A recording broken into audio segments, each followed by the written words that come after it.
तुम्हारा अन्नदाता, पग पग पर है संग तुम्हारे अन्नदाता। लहू किसानों का बन के पसीना सींचता है धरती का सीना। मेहनत का तेरी हक दिलवाने, नई तकनीक नई खोज बताने। पशुधन को गुणवान बनाना, पौध सुरक्षा को सिखलाना, खेती के सब गुर समझाने, भारत का सरताज बनाने।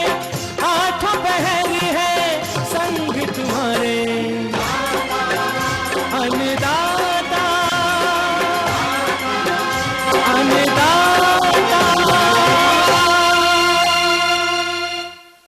नमस्कार, मैं हूं आपके साथ निदा अहमद। आप सभी दर्शकों का अन्नदाता कार्यक्रम में स्वागत करती हूं। हर रोज की तरह कार्यक्रम में लेकर आई हूं खेती बाड़ी से जुड़ी हुई बहुत सी लाभकारी जानकारियां। तो चलिए सबसे पहले देखते हैं क्या है विशेष आज के कार्यक्रम में। गन्ने की पेड़ी फसल में किए जाने वाले जरूरी कार्य, बटेर पालन अपनाने वाले किसानों को जरूरी सलाह, कंबाइन हार्वेस्टर मशीन की विशेषताएं और उपयोगिता।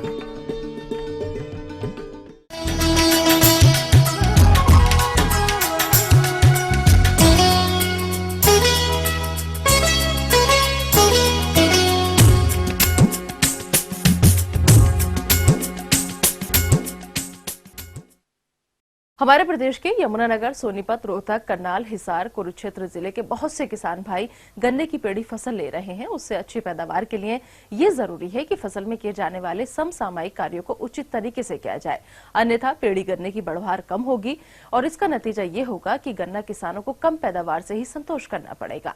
तो पेड़ी गन्ने से भरपूर पैदावार लेने के लिए कौन कौन से कार्यों को करना जरूरी है, इस बारे में जानकारी दे रहे हैं कृषि वैज्ञानिक डॉक्टर धीर सिंह।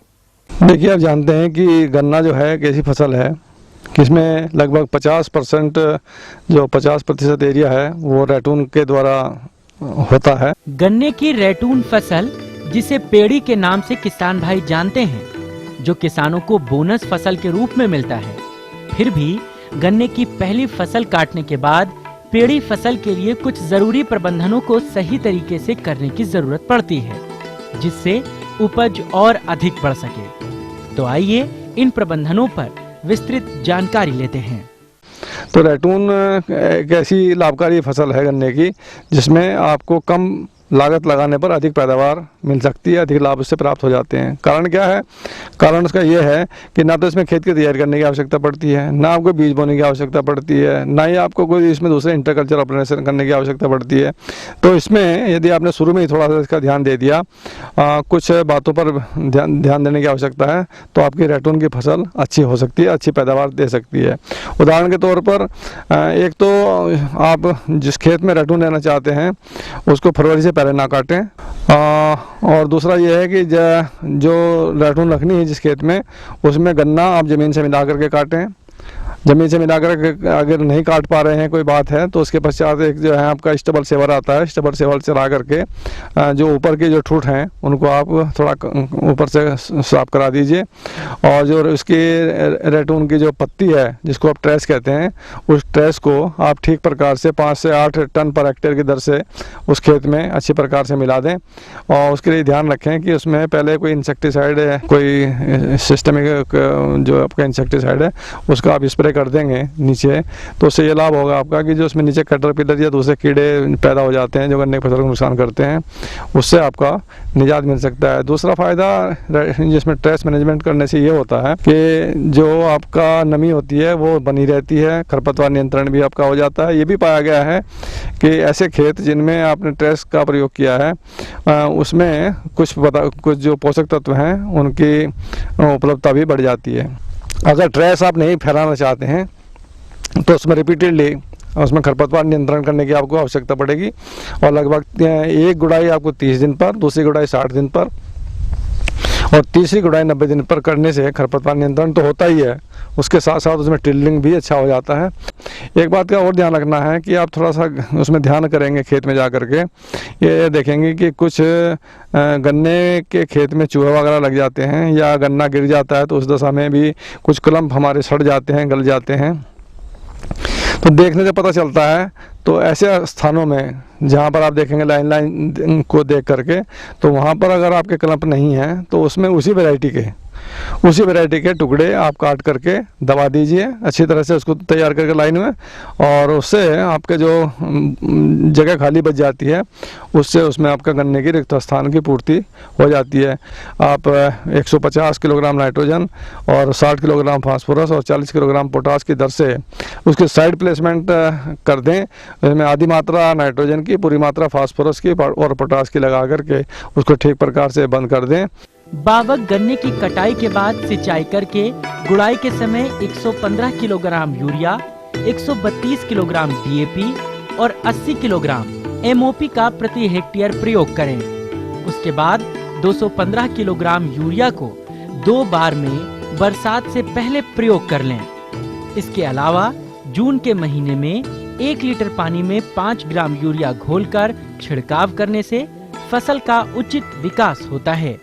तो इस प्रकार से मैं समझता हूँ कि आप यदि गन्ने के रैटून का ठीक प्रकार से देखभाल करेंगे तो आपको गन्ने की बावक वाली फसल है उससे भी अच्छी पैदावार आपको इसमें प्राप्त हो जाती है।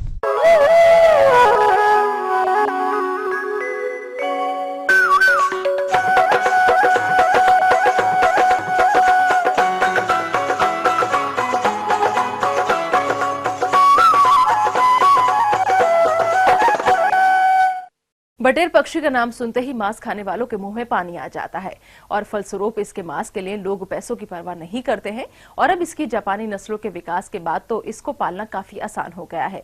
वहीं दूसरी तरफ ये मुर्गी पालन की तुलना में कम लागत में अधिक मुनाफा देने वाला कृषि से व्यवसाय भी है। इसलिए बड़े किसानों के साथ साथ छोटे मझोले किसान और महिलाएं भी बटेर पालन कर अपने परिवार के आर्थिक विकास में भागीदार बन सकते हैं। तो बटेर पालन पर विस्तार से जानकारी के लिए आइए मिलते हैं कुक्कुट पालन विशेषज्ञ डॉक्टर सीबी सिंह से। मुर्गी पालन जो बैकयार्ड रूप में अपनाया जाता है ग्रामीण क्षेत्रों में, जो गरीबी रेखा से नीचे रहने वाले किसान हैं उनके द्वारा, तो 3 कैटेगरी में हम जो है इस व्यवसाय को अपना सकते हैं। मुर्गी के साथ साथ हम जो है जो बटेर पालन है वो व्यवसाय भी इस व्यवसाय से संबंधित ही एक व्यवसाय है। बटेर एक छोटा पक्षी है जिसका मांस स्वादिष्ट और पौष्टिकता से भरपूर होता है। यदि आप मांस के लिए यह व्यवसाय अपनाते हैं तो 1 वर्ष में 5 से 6 बार इन्हें तैयार करके बेच सकते हैं, क्योंकि लगभग 5 सप्ताह यानी कि 35 से 40 दिन में ही ये तैयार हो जाता है, जिसका अधिकतम वजन 200 ग्राम होता है। इसके अतिरिक्त इनसे अंडा का उत्पादन भी लिया जा सकता है। बटेर 6 से 7 सप्ताह में अंडे का उत्पादन करने लगती है और 9 से 10 सप्ताह बाद 80% से अधिक अंडा उत्पादन होने लगता है। एक अंडे का औसत भार 11 से 12 ग्राम होता है। यदि आप बटेर पक्षी का पालन करना चाहते हैं तो उससे पहले मांस और अंडे की बिक्री की सुविधा है या नहीं, इस बारे में जानकारी अवश्य लें। मुर्गी पालन की तुलना में इस पक्षी को पालने में कम जगह की, मतलब एक मुर्गी की अपेक्षा हम 4 और 5 बटेर को उसी जगह में हम आवासित कर सकते हैं या रख सकते हैं। उसमें सामान्यतः एक मुर्गी के आहार में हम 4-5 बटेर को जो है आराम से आहार की आपूर्ति कर सकते हैं उसमें जो है। दूसरा, इसमें बटेर पालन में मुर्गी पालन की तुलना में अंडा उत्पादन, जो वार्षिक अंडा उत्पादन होता है वो भी काफ़ी अधिक होता है उसमें जो है। और तीसरा जो है, इसमें जो खासकर शरद ऋतु में इसके अंडे और मांस या मीट की जो है जो मांग है वो काफ़ी बढ़ जाती है उसमें जो है। और इसका मीट जो है कोलेस्ट्रॉल लेस या फ्री, कोलेस्ट्रॉल से मुक्त जो है वो मीट होता है। जैसे रानीखेत या फाउल पॉक्स या और दूसरी जो बीमारी हैं तो वो बटेर पालन में आने की जो संभावना है वो लगभग जो है नगण्य या शून्य होती है।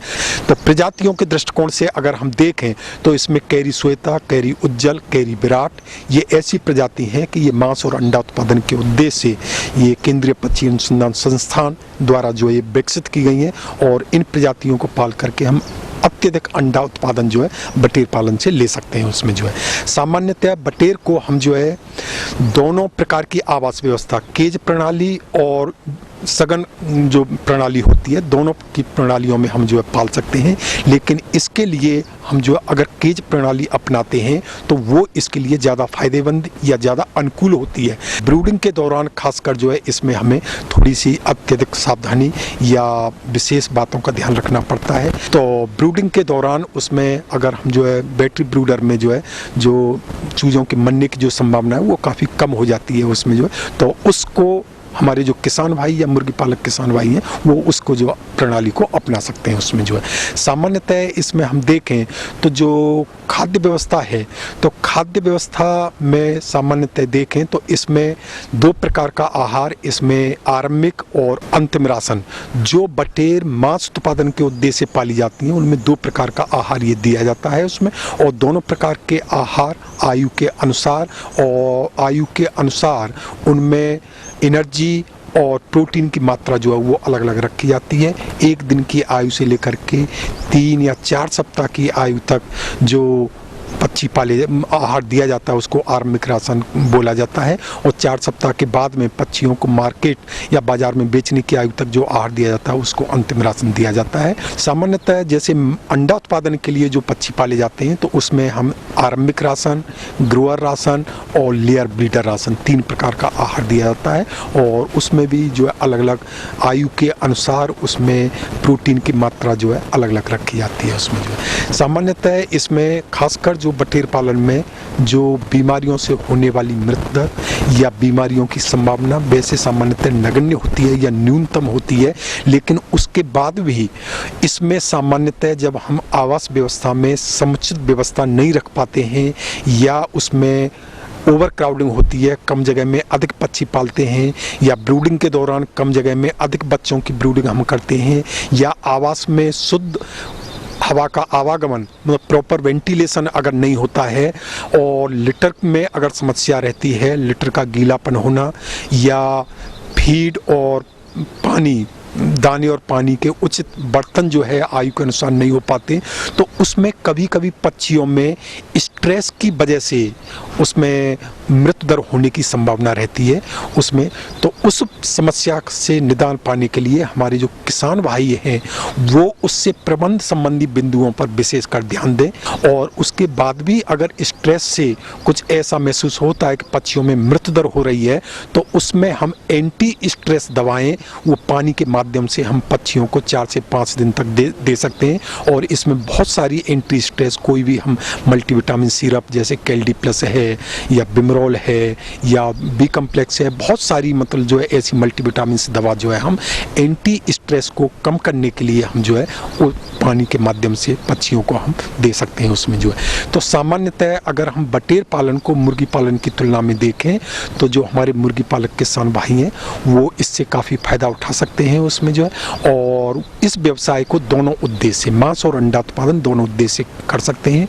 दोनों उद्देश्य से पाली जाने वाली प्रजातियां विश्वविद्यालय के शैक्षणिक कुक्कुट फार्म पर उनका जन्म प्लाज्मा उपलब्ध है।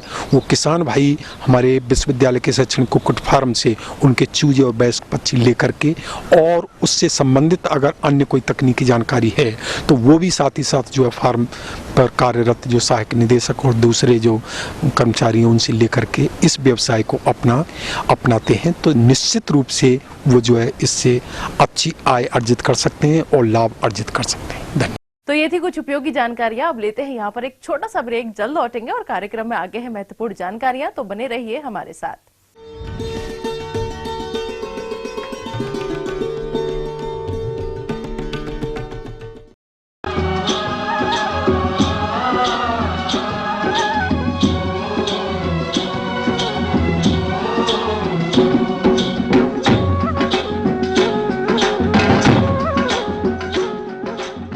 ब्रेक के बाद एक बार फिर से आप सभी दर्शकों का अन्नदाता कार्यक्रम में स्वागत है। बढ़ते हैं अगली प्रस्तुति की ओर।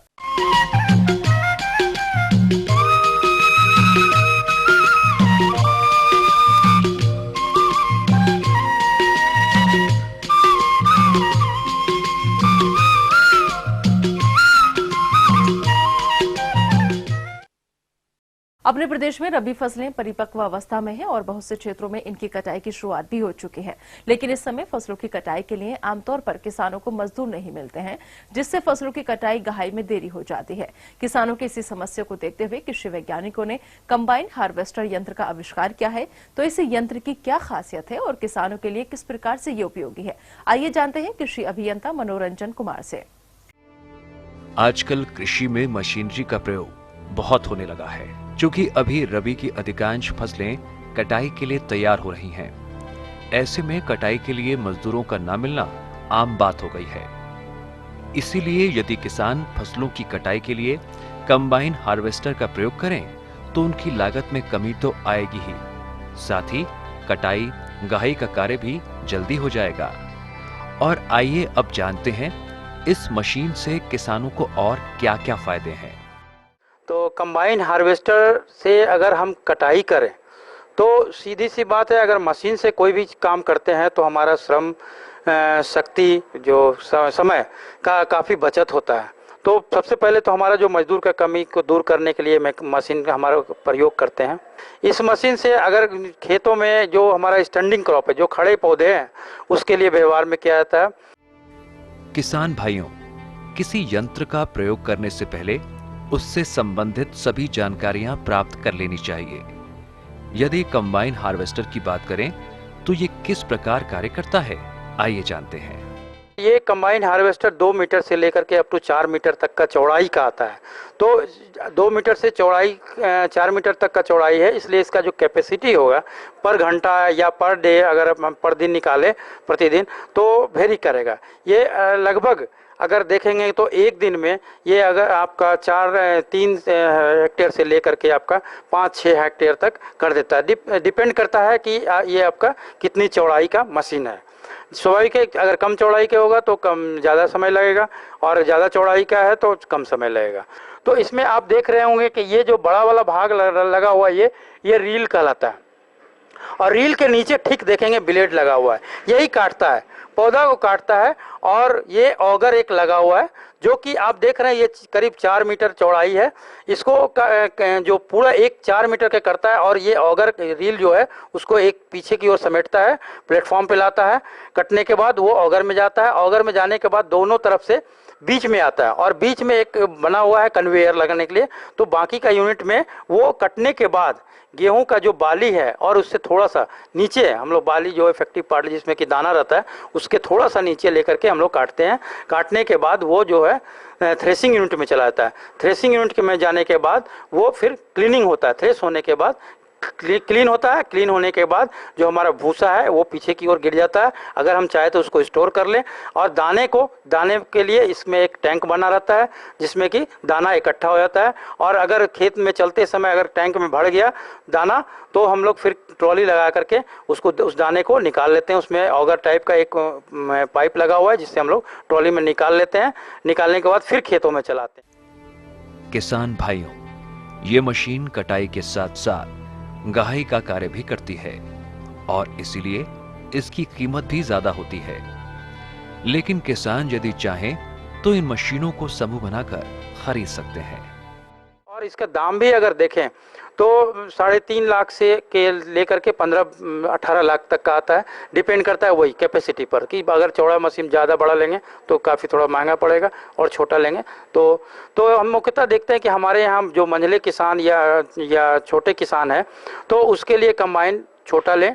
2 फीट का या 2.5 फीट का जो कंबाइन आता है लें। इससे व्यवहार करने में जो हमारा जो कटाई का जो लागत आएगा वो काफ़ी कम आता है। अगर हम इसमें देखते हैं कि स्टैंडिंग क्रॉप होना चाहिए, मैंने पौधा खड़ा रहना चाहिए, झुका हुआ नहीं होना चाहिए। अगर ज़मीन में झुक गया तो ये काटने में समस्या इससे होती है। तो इस तरह से देखेंगे कि जो हमारा जो काटने में जो हमारा मजदूर लगता है, करीब 25 से 30 मजदूर हमारा 1 हेक्टेयर में लगता है। और जो समय लगता है वो करीब अगर हम देखें 25 से 30 एक दिन में अगर लगाते हैं मजदूर को तो कटनी करता है। और इससे हम देखें तो एक दिन में 3 से 4 हेक्टेयर का लगभग काट देता है। और इसमें जो लागत आती है अगर आप देखेंगे तो कैपेसिटी के अनुसार वो जो डीजल हमारा खाता है लगभग जो अगर किराए पे देखेंगे जो हायरिंग पे अगर चार्ज इसका है तो करीब 800 रुपया से लेकर के 1200-1300 रुपया तक जाता है। किसान भाइयों, कृषि यंत्र काफी महंगे होते हैं, इसीलिए इनके रखरखाव पर विशेष ध्यान देने की आवश्यकता होती है, अन्यथा ये खराब हो सकते हैं। इसीलिए आप इन यंत्रों का रखरखाव कैसे करें ताकि इनसे सुचारू रूप से काम लिया जा सके, आइए जानते हैं। तो ये सीजन से पहले हम 15-20 दिन पहले इसको रिपेयर करते हैं एंड अच्छी तरह, ताकि गेहूं का सीजन जो लगना है कटाई अच्छी तरह हो सके, उसमें कोई रुकावट ना आए। एक एक चीज़ की रिपेयर करते हैं अच्छी तरह।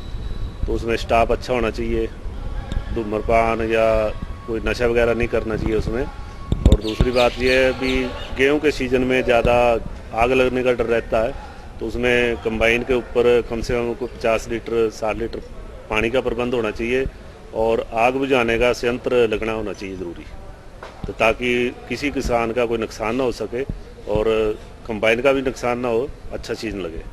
पहले लोग एक महीना 15-20 दिन लगे रहते थे हाथ से कटाई करनी, फिर वो थ्रेशरिंग करनी उसकी। अब कंबाइन आ गई है, तकनीक बहुत फास्ट हो गई है, तो उसमें अब गेहूं पका होना चाहिए अच्छी तरह।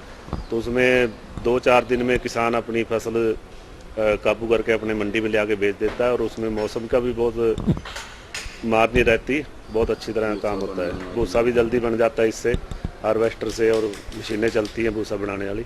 ये तो ऐसे जैसे कुछ गेहूं खड़ी है, खड़ी के अंदर तो कम से कम आधे घंटे की एवरेज आती है किले में, और गिरी गेहूं है तो उसमें थोड़ा टाइम ज़्यादा लगता है। किसान भाइयों को ये कहेंगे कि कम से कम आप अच्छी तरह गेहूं को पका के ले आएँ मंडी में और जल्दबाजी ना करें, तो अच्छी तरह पकी गेहूं होगी, मंडी में आके जल्दी बिकेगी आपकी गेहूं, कोई परेशानी नहीं होगी। और ख़ासकर आग का ख्याल रखें, आग नहीं लगनी चाहिए गेहूं में। उसमें बिजली के कुछ शॉर्टेज होते हैं, ट्रांसफार्मर वगैरह, उनके स्विच काट के रखो आप लोग। और जो आपके लेबर होती है वो धूम्रपान ना करें, अच्छी तरह अपना खेती का ख्याल रखें।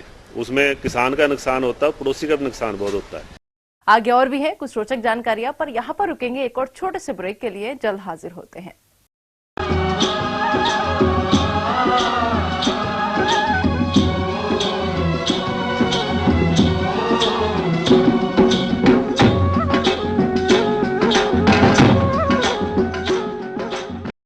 ब्रेक के बाद आप सभी दर्शकों का स्वागत है। चलिए अब रुक करते हैं अगली कड़ी की ओर।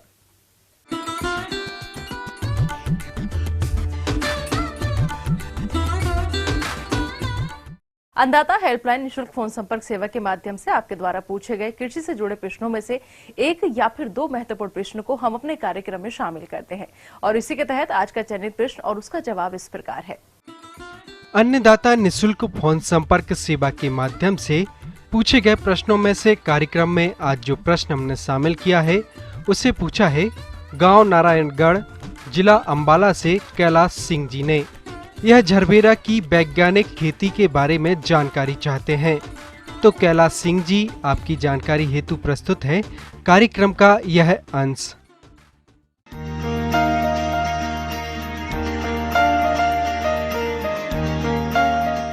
झरबेरा फूल आज के समय में सबसे महत्वपूर्ण व्यावसायिक फूल बनता जा रहा है, जिसकी मांग देश एवं विदेशों में देखते हुए देश और प्रदेश के प्रगतिशील किसान व्यावसायिक स्तर पर इसकी खेती कर खूब लाभ कमा रहे हैं, जिसके कारण पूरे देश में इसकी खेती की तरफ रुझान बढ़ रहा है। परंतु इसकी खेती अच्छी गुणवत्ता वाले फूल की खेती के लिए 200 माइक्रोन की मोटी पॉलिथीन वाली पॉली हाउस एवं शेड नेट में सबसे उपयुक्त है, जो हर परिस्थिति के लिए उपयुक्त है। बस जरूरी है कि इसकी खेती के लिए भूमि चुनाव से लेकर फूल को बाजार में बेचने तक सभी प्रबंधनों को सही तरीके से संपादित करें। हम आपको आज झरबेरा की खेती के बारे में बताते हैं, हम कैसे इसको प्रोडक्टिव कल्टीवेशन में कर सकते हैं।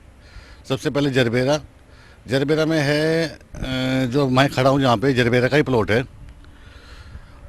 इसमें हम क्या करते हैं, इसके जो बेड बनाते हैं स्टार्टिंग में। स्थान चयन एवं भूमि चुनाव की तो इसकी खेती के लिए जमीन समतल हो तथा ऊंचे स्थान पर हो, जहां हवा का रुकाव न हो।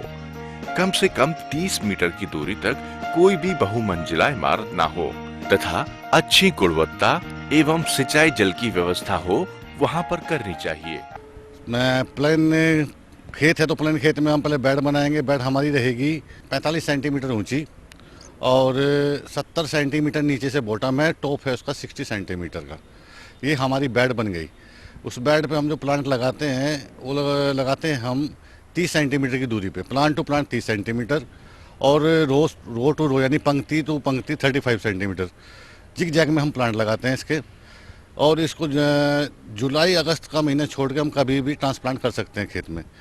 जुलाई अगस्त में इसलिए नहीं करते क्योंकि उसमें हाई टेम्परेचर रहता है, ह्यूमिडिटी कम रहती है, तो उसमें प्लांट का हमारे मोटिलिटी परसेंटेज बढ़ जाता है, इसलिए हम उस महीने में जरबेरा की प्लांटेशन नहीं करते हैं। यदि झरबेरा फूल की किस्मों की बात करें तो झरबेरा फूल की किस्में विभिन्न रंगों की होती हैं, जैसे लाल, पीला, मैरून, सफेद, गुलाबी।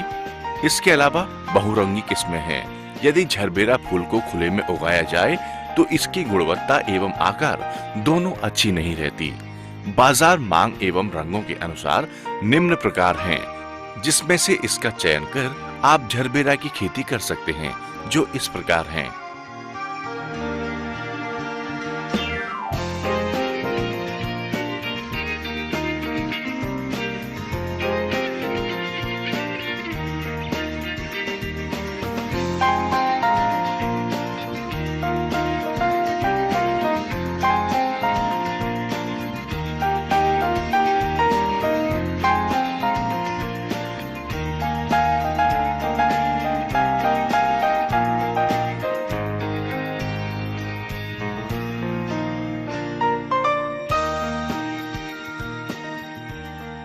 दूसरा है, इसको हम आज अगर हम इसका ट्रांसप्लांट करते हैं तो 4 महीने के बाद इसका प्रोडक्शन स्टार्ट हो जाता है। पहले महीने में हम बाई ड्रिप इरीगेशन नहीं करते, उसको हम ऐसे ही पानी देते हैं क्योंकि इसमें पानी की रिक्वायरमेंट बहुत कम होती है स्टार्टिंग में, पहले महीने में। दूसरे महीने से हम इसमें हल्का सा पानी बढ़ाते हैं बाई ड्रिप से। एक प्लांट की रिक्वायरमेंट होती है मौसम के हिसाब से और क्लाइमेट के हिसाब से।